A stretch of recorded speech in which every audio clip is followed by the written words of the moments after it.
Hello students, I hope you are in good health. Let's start today's topic, and today's topic is dust of snow. This is a very interesting, compact and beautiful poem. The poet is Robert Frost. As you know, Robert Frost बहुत ही famous poet हैं, American poet हैं वो, और 20th century के बहुत ही अच्छी जो poems लिखी हैं, इमेजरी जिन्होंने प्रेजेंट की हैं, उनमें से वो एक है।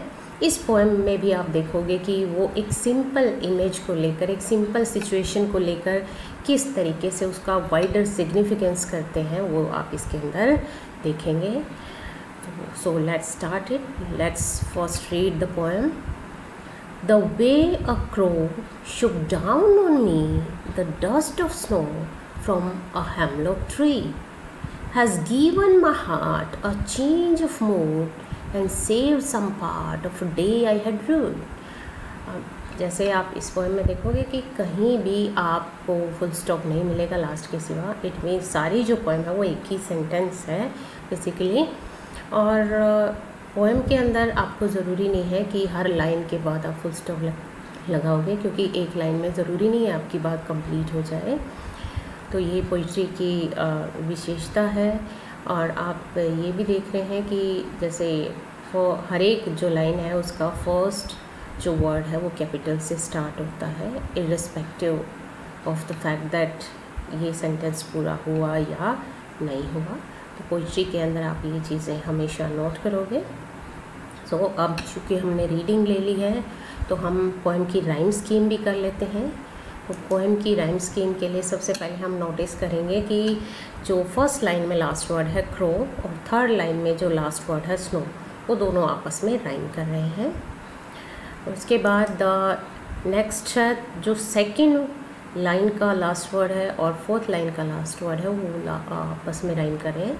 Same thing is with the second stanza, heart part mood rued. It means जो पोएम है उसकी एक यूनिफॉर्म राइम स्कीम है, और वो है A B A B, A B A B, A B A B.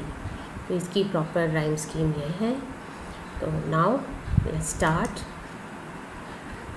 reading of the poem and let's clear its meaning. The way let's first talk about the title of the poem, Dust of Snow. What does it mean? Dust of snow means the small particles of snow. It is not that the dust here means sand. It doesn't mean sand here. These are the small pieces, small particle of snow. So the way, what is the significance of this? Because just the image is cleared with these particles of snow. That's why the title is used. Before starting, I want to tell that the poet is in a sad mood and he is standing under a hemlock tree. वो क्या feel करता है और क्या होता है, actually situation क्या होती है और क्या चेंज होता है उसमें, बस इस पोएम के अंदर हम ये स्टडी करेंगे।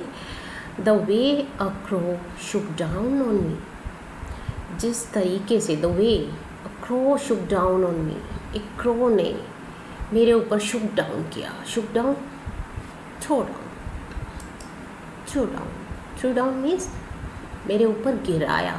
The dust of snow, spill किया, मेरे ऊपर गिराया। The dust of snow, dust of snow as you know, small particles of snow, small pieces of snow.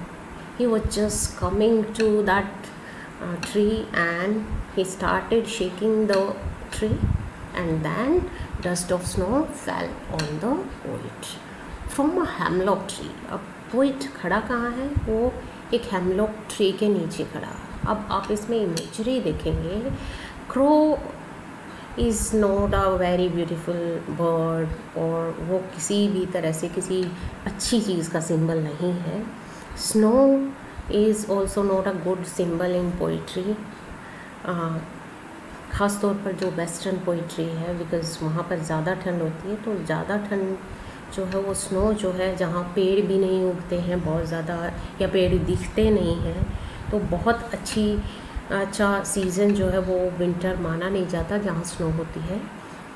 Hemlock tree जो है वो भी क्या है, एक पॉइजनस ट्री होता है। तो सारी चीज़ें जो है पोइट के सैड मूड की तरफ ही इंडिकेट कर रही हैं। तो व्हाट हैपन्स कि हेमलॉक ट्री के नीचे पोइट खड़ा हुआ है और डस्ट ऑफ स्नो उसके ऊपर गिरता है, और क्रो ने एक कौवे ने बहुत सिंपल सा एक्शन किया है कि उसने पोइट के ऊपर डस्ट ऑफ स्नो गिराया है। बट इसका सिंपल जो इंसिडेंट है, इसका इम्पैक्ट पोइट के ऊपर बहुत ही वाइडर होता, बहुत बड़ा जो इम्पैक्ट होता है वो क्या होता है। Let's start in the second stanza. Has given my heart a change of mood. और उस चीज़ ने, उस डस्ट ऑफ स्नो ने मेरे हार्ट को अ चेंज ऑफ मूड, एक चेंज ऑफ मूड दे दिया। Change of mood means my mood changed, मेरा मूड बदल गया। He was in a sad mood and sad mood से चेंज हो गया मीन्स पॉजिटिवली उसका मूड जो था वो चेंज हो गया। कई बार ऐसा इंसिडेंट होता है कि आपको छोटी सी जो चीज़ होती है या नेचर की चीज़ होती है, या आप कहीं भी खड़े हुए हैं तो आपको छोटी सी चीज़ भी अट्रैक्ट कर जाती है, एनकरेज कर जाती है, इंस्पायर कर जाती है। तो वही चीज़ इसमें बताइए कि उस छोटे से इंसिडेंट ने पोइट के ऊपर ये इफ़ेक्ट डाला है कि उनका मूड चेंज हो गया। And saved some part of day I had rued, और उससे बच गया कुछ हिस्सा ऑफ अ डे, उस एक दिन का। आई हैड रूड, जिसको मैं रूड मीन्स रिग्रेटेड, जिसको मैं रिग्रेट कर रहा था, जिसको मैं पछता रहा था, उस मूड को देखकर मैं पछता रहा था। देखिए अब यहाँ पे एक इमेज ली है कि पोइट सैड मूड में है, लेकिन उसका जो मूड है वो एकदम से बदल जाता है। और इन दोनों मूड्स के बीच में इंसिडेंट क्या होता है कि डस्ट ऑफ स्नो जो है पोइट के ऊपर गिरता है। कई बार क्या होता है, जब हमारा मूड ख़राब है तो हमारा दिन ऑब्वियसली वेस्ट होने वाला है। हमारा दिन यूज़फुल तभी होता है कि जब हम खुश रहते हैं, और वो खुशी वो कब आई, जब पोइट जो है उसका मूड चेंज हुआ और उससे उसका दिन जो था वो डिस्ट्रॉय होने से बच गया। सो इसी तरह हमारी लाइफ में भी बहुत सारे छोटे छोटे ऐसे इंसिडेंट होते हैं जिनको हम नोटिस ही नहीं करते कि वो हमारे ऊपर क्या इम्पैक्ट डालते हैं। और ये पोइट की अपनी फीलिंग्स होती हैं, उनके अंदर ही ऐसी सोच होती है, इंसाइट होती है कि वो इस चीज़ का पता लगा सकते हैं कि किस तरीके से कोई इंसिडेंट हम किस तरीके से शो कर सकते हैं, या उसका असर क्या होता है, इतनी गहराई से वो महसूस करते हैं। तो देखा आपने कि इस पोएम के अंदर कितना कॉम्पैक्ट तरीके से, बहुत ही छोटे सी पोएम के द्वारा बहुत ही थोड़े शब्दों में एक पूरी अपनी बात को कहा गया है कि किस तरीके से हम कोई भी एक सिचुएशन, एक इंसिडेंट किसी की लाइफ को चेंज कर सकता है, एक दिन को चेंज कर सकता है, तो लाइफ को भी चेंज कर सकता है।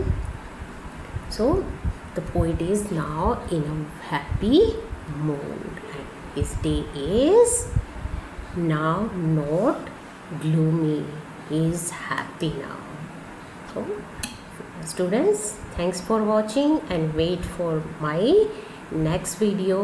Thank you.